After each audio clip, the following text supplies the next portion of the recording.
하나님의 말씀은 창세기 47장입니다. 우리가 하나님의 성령께서 말씀을 깨닫게 해주시기를 소원합니다. 성령의 완전한 감동으로 기록된 하나님의 말씀은 성령의 역사로만이 우리가 깨달아 알게 되어집니다. 하나님, 우리가 말씀을 받을 때 여러분과 제 안에 있는 성령께서 마음껏 운행하시고 역사하여 주옵소서. 그런 간절한 마음을 가지고 오늘 우리 창세기 여행 47장을 떠나보도록 하겠습니다. 야곱이 믿어지지 않는 놀라운 소식을 듣습니다. 자기 아들 요셉이 살아있다는 거예요. 그런데 애굽에 살고 있는데 애굽의 총리가 됐다는 거예요. 이거는 기절초풍할 그런 놀라운 소식이었고요, 굉장한 기쁨의 소식이었습니다. 저와 여러분이 죄와 허물로 영원히 죽을 수밖에 없었고 죽었던 우리였어요. 에베소 2장 1절에 보면 죄와 허물로 우리가 완전 죽었어요. 그런데 하나님께서 예수 그리스도를 보내주심으로 복음을 통해서 우리를 구원해 주신 그 기쁨의 소식이 우리에게도 임하였기 때문에 이 복된 자리로 나오신 줄로 믿습니다. 그래서 복음은 기쁜 소식입니다. 오늘 이 야곱에게 이런 놀라운 참 생애에 기쁜 소식이 임했습니다. 창세기 45장 28절을 보면 이런 말씀이 기록되어 있습니다. 이스라엘이 이르되 조카도다. 그래, 조카도다. 아주 만족한 상태예요.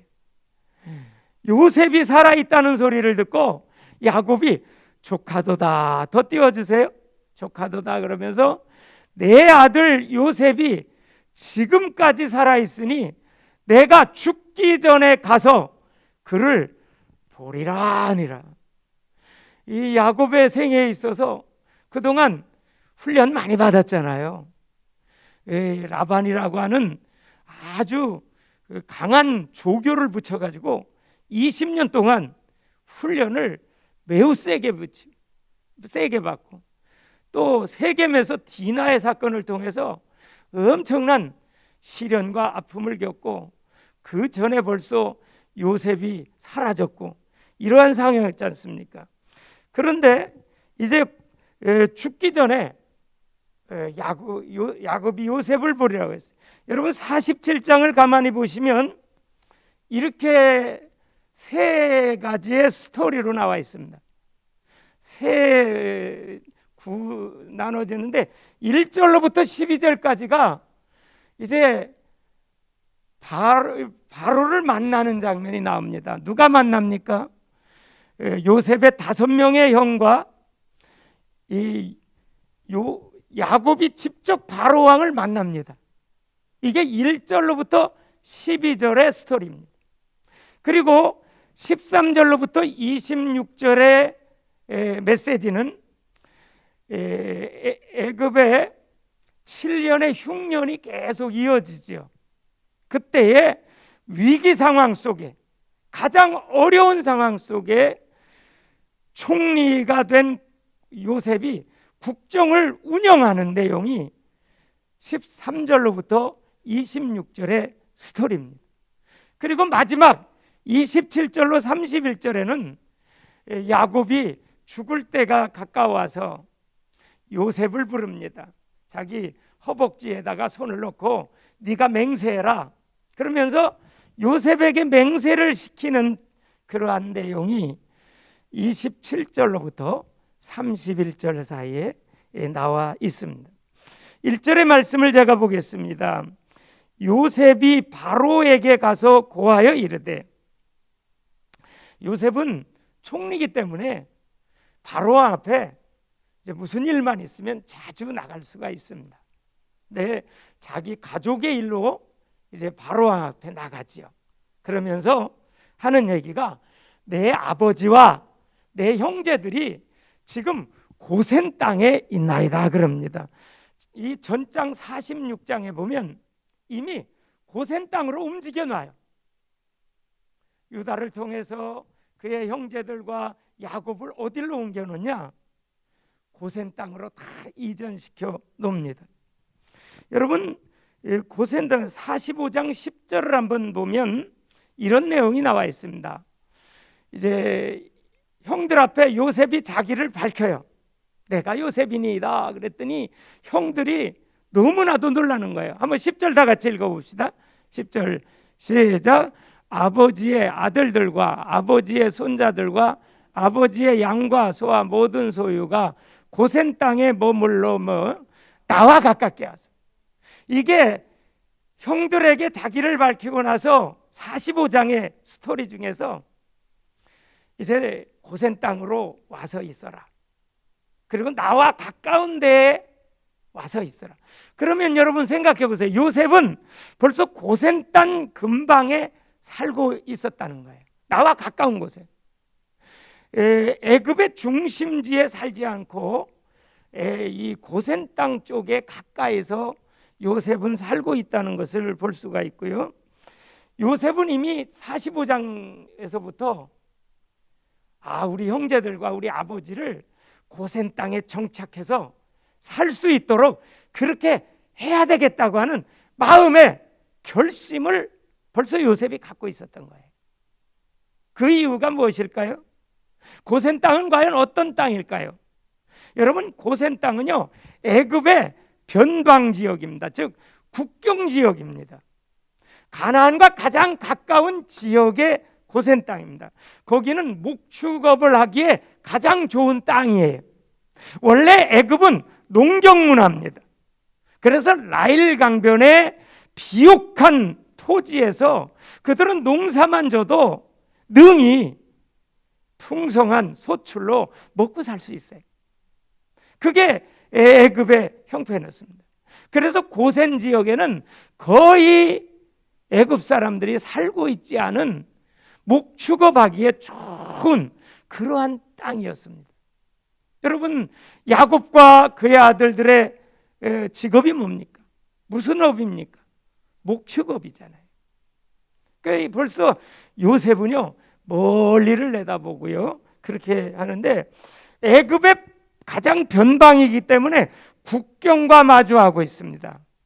그렇기 때문에 국가적으로 군사적으로는 요충지에 해당합니다. 그래서 출애굽기 1장에 넘어가서 보면 람셋 성을 건축합니다. 비돔성과 람셋 성을 건축하죠. 그 람셋이라는 곳이 바로 고센 땅 지역이죠. 그러면 47장 6절을 한번 제가 보겠습니다. 6절 한번 다 같이 볼까요? 6절 시작. 애굽 땅이 내 앞에 있으니 땅의 좋은 곳에 내 아버지와 내 형들이 거주하겠다. 여기 고센 땅은 무슨 땅이에요? 좋은 땅이에요. 아니 6절에 나와 있잖아요. 좋은 땅. 여러분, 하나님은 언약의 백성에게 가장 좋은 것을 주시는 하나님이신 줄로 믿습니다. 너희 부모가 악할지라도 자녀에게 좋은 것을 줄 줄 알거든 하물며 구하는 자에게 하나님 아버지께서 좋은 걸 주시지 않겠냐. 여러분, 기도의 비밀 안에는 이런 놀라운 약속이 숨어 있지 않습니까?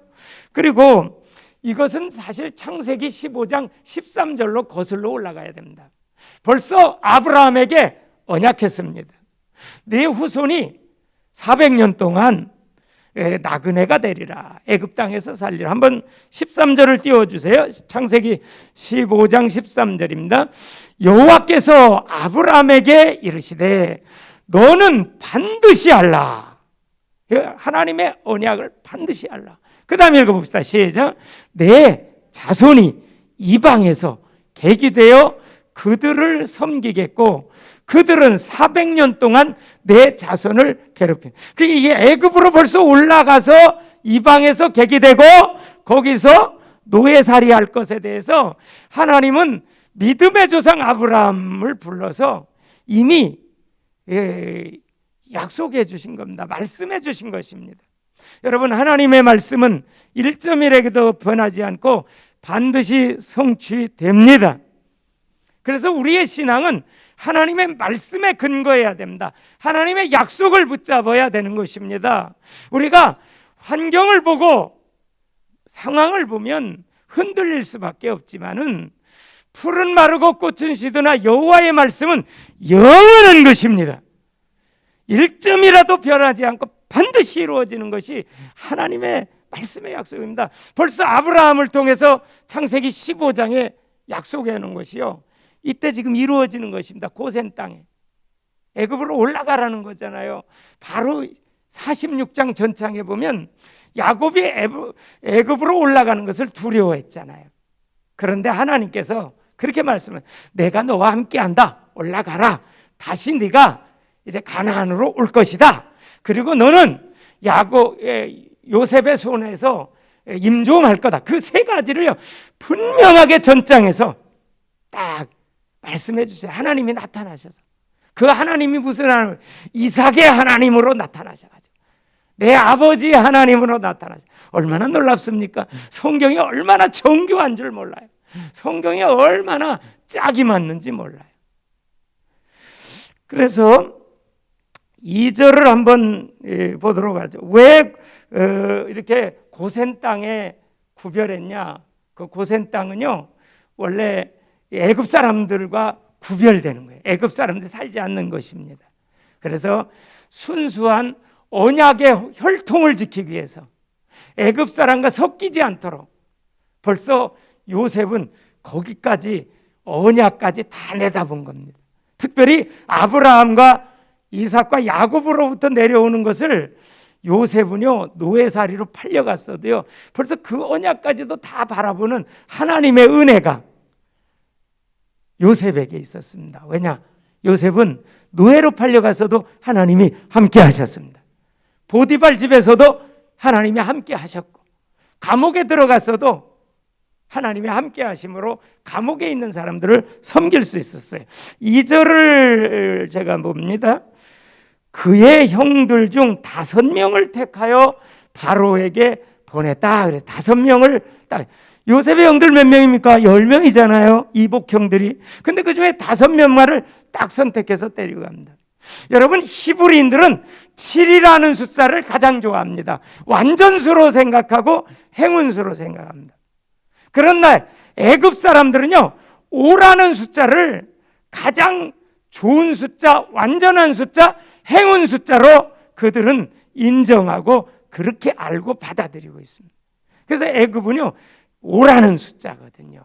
그것은 어떤 수냐 하면 행운의 수, 존중의 수라는 의미도 있습니다. 그래서 가장 좋은 손님이 왔을 때 이제 가장 좋은 대접이요 5배를 주고 5벌을 주고, 그 성경의 근거가 어디 있느냐? 창세기 43장 34절을 보면요 음식을 베냐민에게 5배나 줬다 그렇게 표현하죠. 베냐민에게는 다른 사람보다 5배나 주매 그들이 마시며 요셉과 함께 즐거워. 왜냐? 요셉의 같은 배에서 난 아들이 베냐민이잖아요. 요셉과 같은, 라헬을 통해서 난 유일한 동생.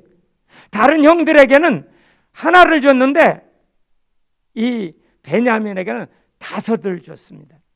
이게 바로 애굽은 5이라는 숫자를 행운 숫자로, 아주 존중의 숫자로, 가장 좋은 손님이 왔을 때 5배로. 한 군데 더 보죠. 창세기 45장 22절을 한번 보세요.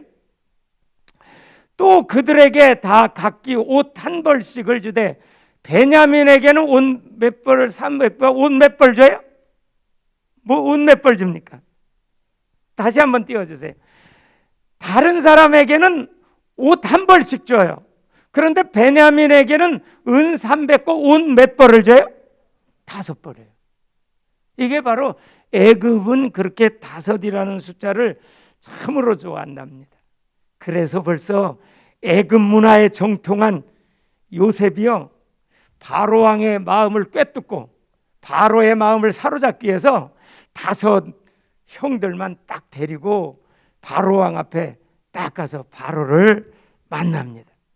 바로를 만나요.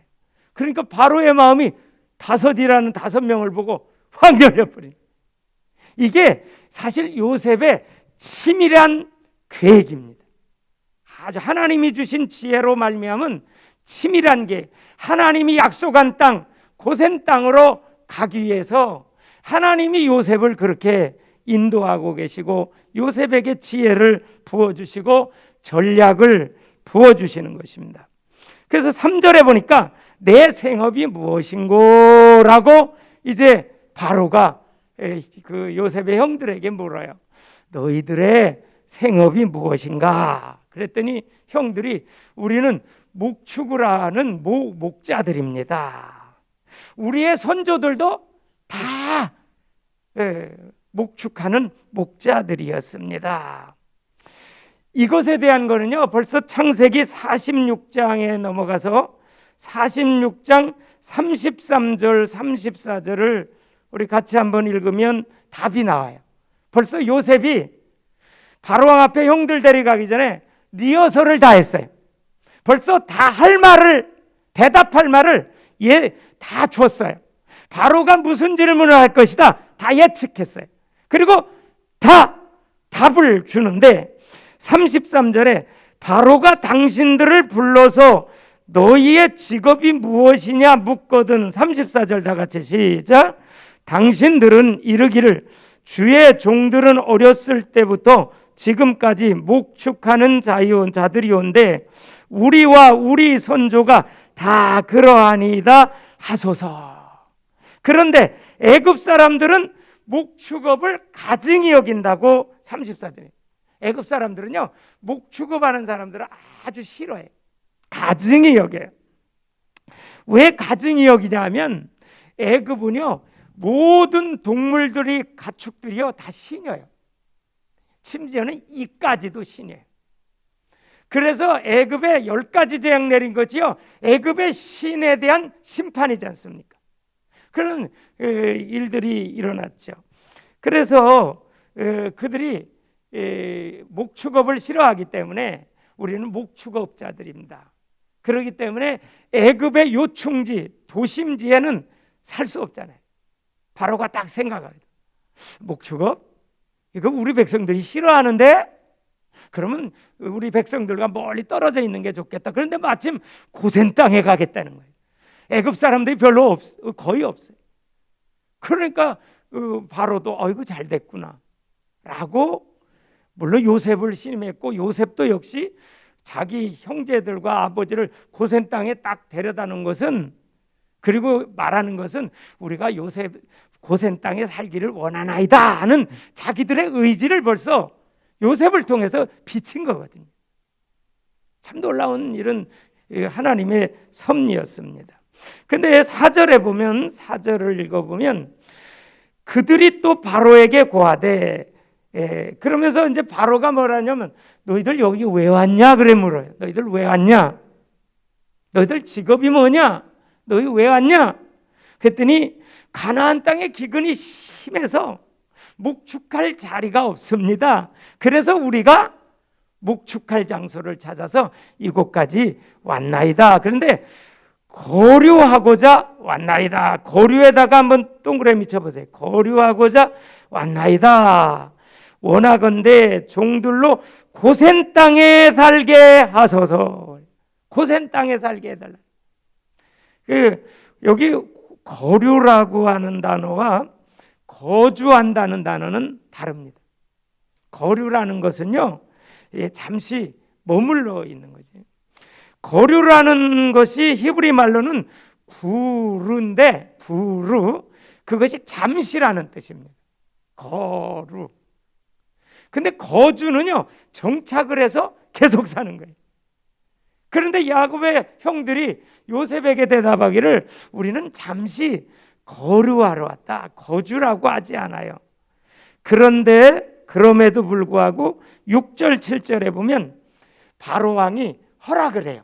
그래 너희들 고센 땅에 가서 살아라. 그 땅을 주겠다고 하면서 바로는 6절 7절에 너희들이 가서 거주해라 그렇게 얘기해. 자기들은 거류하겠다, 잠시 있다 가겠다 그랬는데 바로 왕은 그들을 요셉을 신임하기 때문에 거기 가서 아주 정착해서 너희들이 살아라. 바로가 안심이 된 거예요. 그들의 말을 듣고요. 여러분, 우리는 역시 거류민입니다. 나그네된 인생을 살고 있습니다. 우리는 잠시 왔다가 갈 뿐입니다. 올 때는 빈손으로 왔습니다. 시로라기 하나 걸치지 않고 왔습니다. 그런데 갈 때는 우리가 그래도 수의라도 입고 가더라고요. 물론 다 타지만 요즘에는 우리가 나그네된 인생입니다. 그래서 죄 많은 이 세상은 내 집안이네, 그런 찬송이 있듯이요. 그래서 우리 자체의 정체성을 알아야 됩니다. 우리가 이 세상에서는 영원히 살지 않습니다. 누구나 다 순서대로 올 때는 순서대로 오지만 갈 때는 순서가 없더라고요. 그래서 죽고 난 다음에는 그냥 끝나는 것이 아니지요. 천국과 지옥이라고 하는 영원한 세계가 있습니다. 저는 지난 명절에 한 통화의 전화를 받았습니다. 거의 7, 8년 전화도 없던 초등학교 친구가 어디서 전화번호를 땄는지 저한테 전화하자마자 야, 나 세상 살기 싫다, 죽고 싶다. 어떤 사람은 빨간 넥타이하고 죽었다는데 나는 파란 넥타이로 죽고 싶다, 뭐 그러더라고요.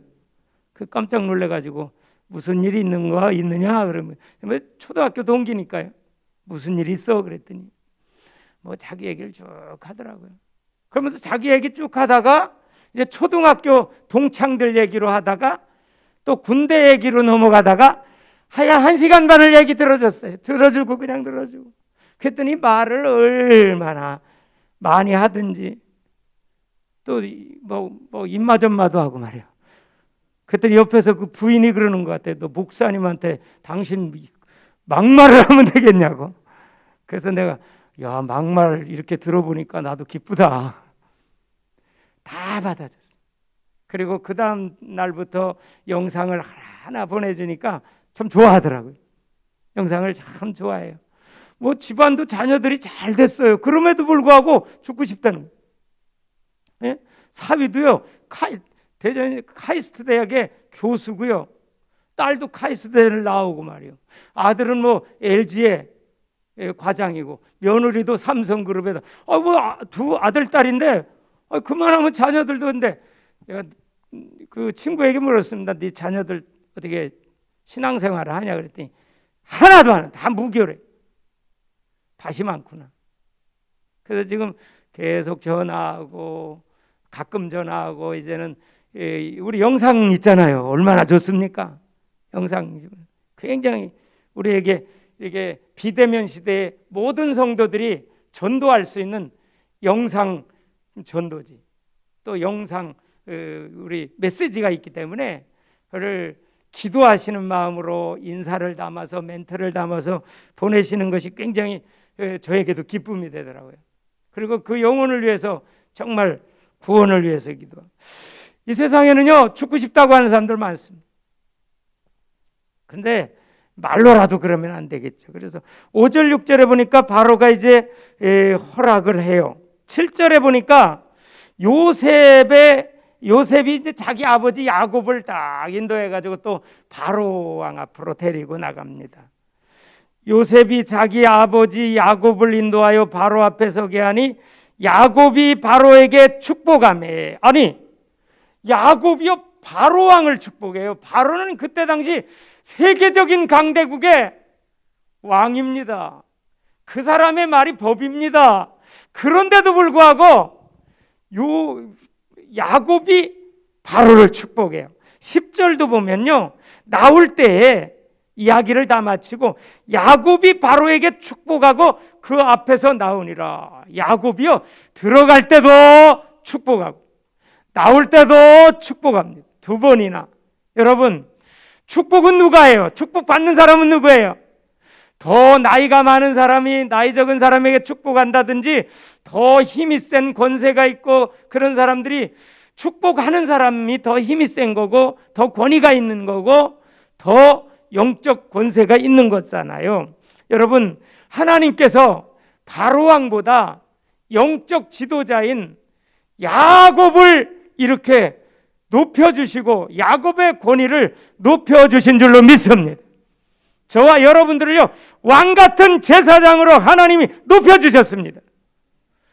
아브라함이 복 그 자체이듯이, 복의 근원이듯이 아브라함의 후손 믿음의 여러분과 저는요, 복 있는 사람이고 복 짓는 사람이고 복을 나누어주는 복의 통로가 된 것을 감사하십시다. 한번 같이 따라합시다. 나는 복 있는 사람입니다. 복 짓는 사람입니다. 복을 나누는 사람입니다. 할렐루야. 이건 사실입니다. 이건 성경의 약속입니다. 이건 제 말도 아니고요, 성경의 약속입니다. 우리를 축복하는 언약의 백성으로 세워졌다는 거예요. 아니, 바로가 그 권세가 어마어마하거든요. 그런데 야곱이요, 이 살 데가 없어가지고 그 땅에 와서 사는 주제에, 그렇죠? 아니, 환경은요, 상황은요 형편없는 거예요. 지금 자기 가나안 땅에 먹을 거 없어가지고 살 수 없어가지고 이제 이렇게 이민 온 주제, 그것도 다른 나라에, 이방 나라에 이민 온 주제에 왕 앞에 딱 나가서 딱 기도를 한다? 축복을 하는, 이게 여러분과 제 믿음의 우리 언약의 백성의 정체성인 줄로 믿습니다. 너무 감사한 거 아니에요? 너무나도 감사한 거예요. 그러면서 8절에 이제 그렇게 말해요. 8절에 바로가 그래요. 야곱에게 나이가 몇 세예요? 묻습니다. 내 나이가 몇 세냐? 이거는 상당히 참 겸손하게 이렇게 물어보는 거거든요. 내 나이가 어떻게 돼요? 그랬더니 9절을 한번 다 같이 읽어볼까요? 9절 시작. 야곱이 바로에게 아뢰되 내 나그네 길의 세월이 130년이 나이다.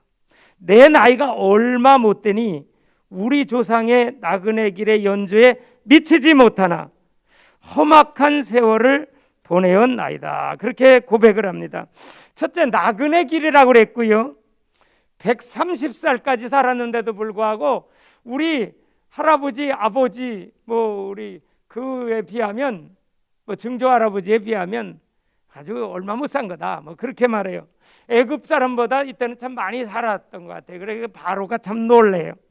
그러면서 자기의 인생이 험악한 인생을 살았다는 거예요. 이거는 야곱의 솔직한 고백이에요. 솔직한 고백이기도 하고요, 야곱은 진짜 진흙탕 속에서 뒤둥글 만한 그런 인생 살았잖아요. 롤러코스터를 타는 것처럼 그런 인생의 우여곡절을 많이 겪었고요, 풀무불 속에 막 연단한 것처럼 그런 상황을 많이 접했습니다. 그래서 여러분, 언약을 받은 사람은 반드시 훈련의 과정을 통과해야 진정한 하나님의 복이 임할 줄로 믿습니다. 그래서 11절에 보니까 이제 좋은 땅 람셋을 준대, 목축하기에 가장 좋은 땅입니다. 여기 좋은 땅이 몇 번을 나와요. 람셋, 고센 땅은 좋은 땅이다, 좋은 땅이다. 바로도 좋은 땅이라고 그러고, 그런데 그게 목축업하기에 좋은 땅이래요. 농사 짓는 것보다 목축업하기에 좋은 땅이래요. 그리고 13절로부터 26절은요, 두 번째 스토리는 요약해서 제가 간단하게 좀 말씀드리려고 합니다. 두 번째가 위기 상황에서의 국정 운영입니다. 요셉은 지금 애굽의 총리의 자리에 있습니다. 그것도 대독 총리가 아닙니다. 실세 총리입니다. 아주 바로왕이 요셉을 얼마나 신임했든지 다 맡겨줘. 완전 맡겨주는. 또 요셉은 하나님이 주신 지혜로 말미암아 국정 운영을 너무나도 잘하는 거예요. 13절을 보면 기근이 더욱 심하여, 왜 7년 기근이거든요. 기근이 더욱 심하여 사방에 먹을 것이 없고 애굽 땅과 가나안 땅에 기근으로 황폐해요. 여러분, 2, 3년, 6년 가뭄에도 얼마나 큰 고통이 있겠어요. 근데 7년입니다. 자그마치. 이것은요, 요셉과 이 바로왕의 그 만남, 이 바로왕과 애굽 땅은요, 요셉과의 만남 때문에 살게 되는 거예요. 그런 상황에서도 양식을 비축해 놓고 7년 풍년에 창고를 많이 져서 양식을 많이 비축해 놨어요. 그런데 그 요셉은 누구와의 만남이냐면 하나님과의 만남을 가진 언약의 사람이기 때문에, 여러분, 만남은 축복 중에 최고의 축복인 줄로 믿습니다. 여러분, 진짜 하나님과의 만남은요, 인간에게 있어서 없어서는 안 될 필수 과목입니다. 하나님은 만나도 되고 안 만나도 되는 것이 아닙니다. 하나님은 반드시 만나야 되는, 하나님을 만나지 않으면 인생의 가장 큰 비극이요, 저주요, 불행이요, 지옥의 형벌이 기다리고 있지 않습니까? 저는 어제 그저께 수요일 날 전도 현장을 나갔다가 세탁소를 들어갔습니다. 지난 주간 수요일에 그 세탁소에 들어갔을 때에는 뚜하니 무슨 입이 대짝맞이 나와가지고 그냥 제가 명암전도지처를 하는데 그냥 뚜하니 바라보고 있더라고요. 근데 이름은 알려주더라고요. 근데 일주일 만에 어제 그저께 수요일 날 또 들어갔어요. 그 사람에게. 그랬더니 어제 그저께는 자기의 신상을 얘기하더라고요. 얘기를 하면서 기독교는 너무 자기 종교만 옳다고 강요하는 것 같은 것이 자기는 싫다는 거예요. 일리가 있다. 들어줬죠. 근데 참 더 깜짝 놀랄 만한 얘기를 하더라고요. 자기가 32년 전에 대전의 계룡산에서 신굿을 내려가지고 자기는 법사라는 겁니다. 2003년도에 KBS에서 12계단 작두를 탄 장본인 법사고 무속인 협회 회장을 역임한 사람이더라고요. 그래서 무속에 대해서 좀 자꾸 질문을 하고, 왜냐하면 우리가 이방 종교라든지 이단이라든지 무속인들 보면 자꾸 좀 들어줘야 돼요. 제 얘기만 막 하려고 하면 안 되잖아요. 가뜩이나 기독교 얘기하면 강요한다는 인상을 갖고 있는 사람에게 궁금한 거 자꾸 우리나라 옛날 샤머니즘에 대해서도 얘기하고 무속에 대해서도 얘기하고, 하여간 한 시간을 둘이 대화를 나누면서, 그래도 인생은 죽음 후에 천국과 지옥의 세계가 있다고, 삼생이 있다고 삼생 메시지를 쫙 풀어줬어요. 그리고 그 자리에 저기 나와 있네요. 이 가운데 선 사람이 그 법사입니다. 이게 2003년도에 KBS에서 방영된 그러한 사진을 자랑하듯이 저한테 보여주더라고요. 그래서 참 유명한 사람, 방송 탄 분, 법사를 만났으니 참 우리 서로 카톡이나 교환합시다. 업종이 비슷하다 하니까. 거기는 귀신이고 우리는 참신 하나님이잖아요. 그랬더니 카톡을 서로 그 자리에서 이제 교환했더니만, 그럼 이 사진 나한테 좀 보내줄 수 있겠냐 그랬더니 처음에는 찝찝하더라고요. 근데 제가 이제 마치고 나서 가서 또 훈련을 시키러 이제 가서 조별로 들어온 우리 사관생도들 이제 현장 나눔을 갖기 위해서 천안에서 나눔을 갖기 위해서 들어갔는데 사진 3장을 보내준데 그 중에 한 장입니다.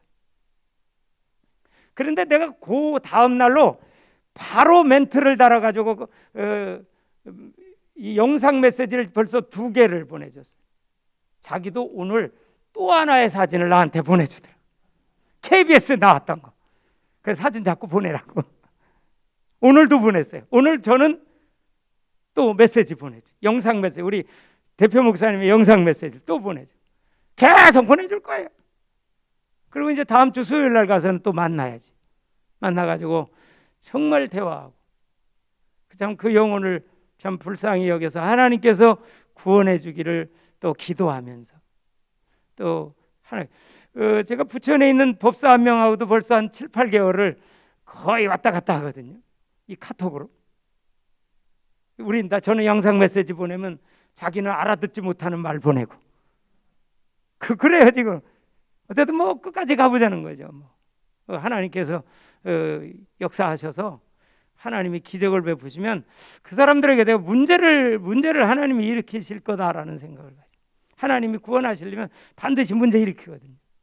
아주 큰 문제 일으키고, 그 영혼들을 하나님이 구원받기로 작정된 영혼이라면 그렇게.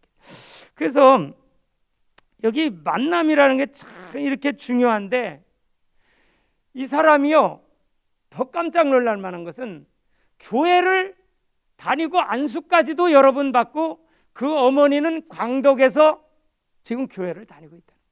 나 어머니의 기도가 있을 것 같고, 그래서 이분이 하여간 교회를 다녔을 때에 그때에 하나님을 못 만나고 왔다리 갔다리 했던 거예요. 하나님을 못 만나면요 아무리 교회 많이 오고 뭘 열심히 하고 그거 정말 속는 겁니다. 여러분, 교회의 발걸음을 옮기기 전에는 이미 먼저 성령이 그 안에 함께 하시는 하나님을 만나야 될 줄로 믿습니다. 우리가 교회는요 하나님 만난 사람들이 나와서 예배하고 하나님께 찬양하고 영광 돌리고 그런 것이 교회 예배거든요. 그리고 또 교회를요 몇 년을 다녔어도 하나님을 못 만나고 다니는 사람들이 있습니다. 그래서 지구촌 교회 같은 경우는요 기존 신자가 와도요 다 구원 상담 새로 하고요, 영접 새로 하고 확인하고요, 40% 이상이 거의 교회로 오래 다녀도 구원의 확신이 없다는, 구원의 확신이 흔들린다는 거예요. 그러나 우리 예심교회와 또 우리 예심전도라는 모든 교회들에게는 첫 번째가 복음을 전하고 구원의 확신을 심어주기 때문에 얼마나 감사한 일인지 모릅니다. 여러분, 항상 구원의 확신 속에서 구원의 감격과 구원의 기쁨, 6월절의 그 축복을 항상 간증하며 감사하며 누리시기를 주의 이름으로 축복합니다. 우리 14절에 보니까 모든 돈을 다 갖다 주면서 양식 사러 옵니다. 14절 모든 돈을, 그 다음에 16절 가축을 다 갖다 줘. 돈이 떨어졌어요. 가축을 다 갖다 줘요. 16절 19절에는요 토지와 몸을 다 갖다 줘요. 토지도 갖다 주고 몸도 갖다 줘가지고요. 뭐 때문에? 양식 구하려고. 여러분, 하나님의 말씀은 생명의 양식입니다. 그래서 우리가 하야통삼을 그래서 하는 것입니다. 영혼의 양식을 먹어야 되잖아요. 우리가 육신의 양식도 안 먹으면 힘이 빠지고 일도 못하고 걸어다닐 수도 없어요. 우리가 영의 양식을 먹어야 돼요.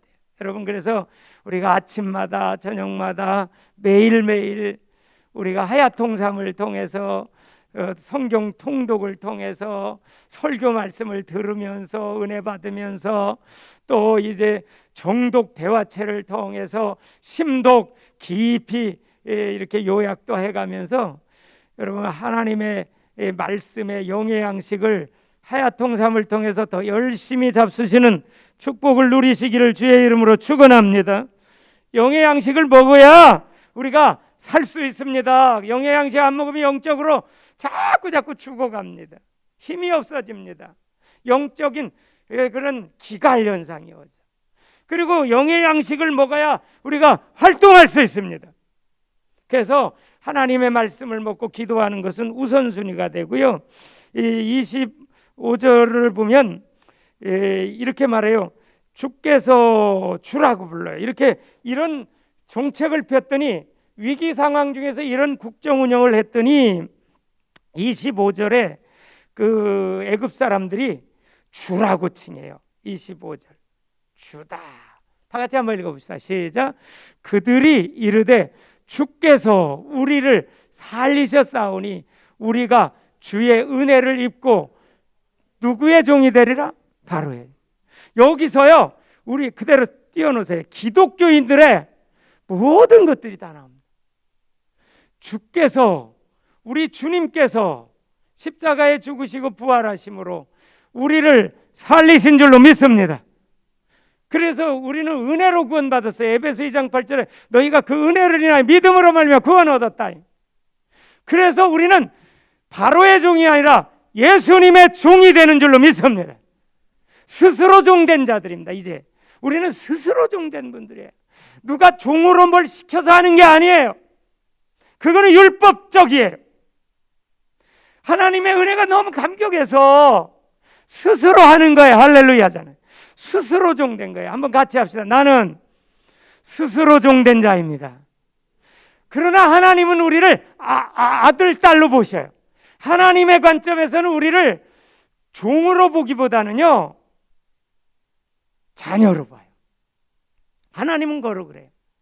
그래서 우리가 무서워하는 종의 영을 받지 아니하고 양자의 영을 받아서 아빠, 아빠라고 부르짖느니라. 중요한 겁니다. 여러분, 우리 신앙생활, 우리 헌신생활, 우리 전도생활, 기도생활, 하야통상 모든 것이요, 우리가 스스로 종되었대요. 은혜 때문에.